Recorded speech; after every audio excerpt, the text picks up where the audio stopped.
سرکار مفتی اعظم ہند کے بچپن کا دور ہے، آپ چھت پہ کھیل لگے تھے، اچانک پیر پھسلا نیچے گرے، ماں رو کے کہتی ہے بیٹے احمد رضا میں نے پہلے کہا تھا ان کے منہ نہیں لگا کرتے ہیں، ایک طرح مصطفیٰ رضا گر گیا ہے، اللہ اکبر اتنا سنا، آپ کہتے ہیں امی جان یہ تو ایک مصطفیٰ رضا ہے، اگر شریعت محمدی کے لیے 1000 بیٹے بھی ہوتے احمد رضا سارے بیٹوں کو قربان کرنے کے لیے تیار ہے۔ واہ واہ واہ، سبحان اللہ سبحان اللہ، احمد رضا نے واہ واہ زندہ باد۔ سنیں، جو رب کے آگے ڈٹ جاتا ہے نا رب کے لیے، پھر اللہ تنہا نہیں چھوڑتا ہے، پھر اللہ تنہا نہیں سبحان اللہ، چھوڑتا، پھر مدد مدینے سے بھی آتی ہے، مدینے سے بھی مدد آ رہی ہے، سمجھ رہے میری بات؟ اٹھے سرکار مفتی اعظم ہند، کپڑے جھاڑ کے کہنے لگے ابو لگے رہیے مجھے کچھ بھی نہیں ہوا ہے، سبحان اللہ سبحان اللہ، اب اعلیٰ حضرت کو جلال آیا، آپ نے فرمایا حویلی پلٹنے کی بات کر رہا تھا، اللہ وارث سمجھ رکھا ہے، پیر کا جوتا نکالا، بولے اسے پلٹ کے دکھا، اس نے سوچا یہ کتنا بڑا مسئلہ ہے، اس نے پیر لگایا ہلا نہیں، پھر ہاتھ سے ہلایا نہیں ہلا، پوری طاقت لگا کے ہلا نہیں سکا، فرمانے لگے چل ہاتھ، تو ہمیں کہ اللہ وارث سمجھ رہا ہے، خدا کی قسم تیرے ٹکڑوں پہ بنے غیر کی ٹوکر پہ نہ ڈال، جن کی آنکھیں کہاں چھوڑ کے صدقہ دے۔ سبحان اللہ، ہم تو ذرا سی دھمکی میں آ جاتے، اللہ کی ذات سے بھروسہ رکھیے، بے شک بے شک، اللہ کی ذات سے نوجوانوں بھروسہ رکھو، اور رب نے اپنی ملاقات کا سب سے آسان ذریعہ مدینے میں مصطفیٰ عطا کیا ہے، سب سے آسان ذریعہ۔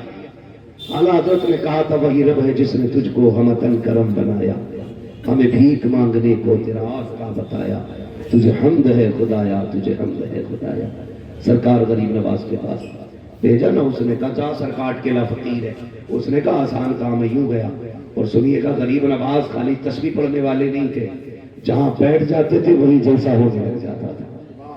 سبحان اللہ، اور آپ کی محفل میں اکثر پیڑوں کے نیچے آپ کی محفل لگتی تھی، کوئی شامیانہ نہیں، کوئی پنڈال نہیں، کوئی بلانے والا نہیں، کوئی ہار ڈالنے والا نہیں، کوئی نعرے لگانے والا نہیں، جہاں لوگ جمع ہو جاتے تھے وہیں ان کا جلسہ شروع ہو جاتا تھا۔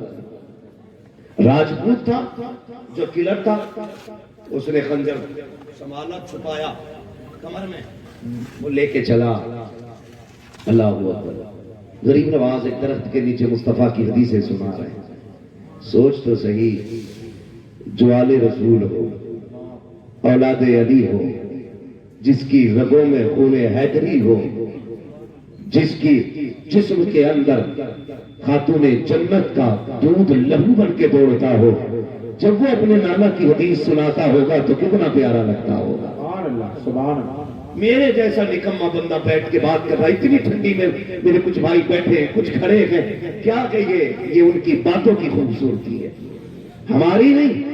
ان کی باتوں کی خوبصورتی ہے۔